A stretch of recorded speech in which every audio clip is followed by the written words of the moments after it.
Hi, I'm Jer. Welcome to Kill-Divill, where we focus on rum and cocktails. Today we are going to make a Kumquat Daiquiri.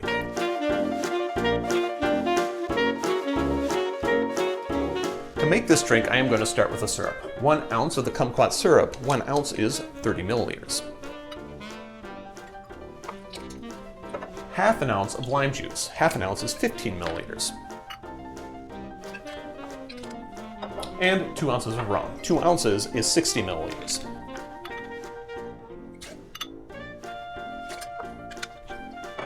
Add your ice,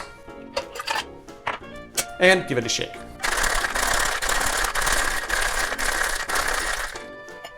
Glass is a Coupe. I have my ancestral Anderson Coupes. If you don't have access to Anderson ancestral Coupes, feel free to use a Coupe of your choice. We've got a single strain into there.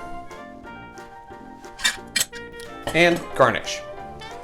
Lime wheel, or if you have a couple kumquats left over from making your homemade syrup, feel free to put those on a skewer and attach those.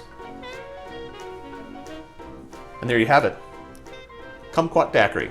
Drink with good spirits.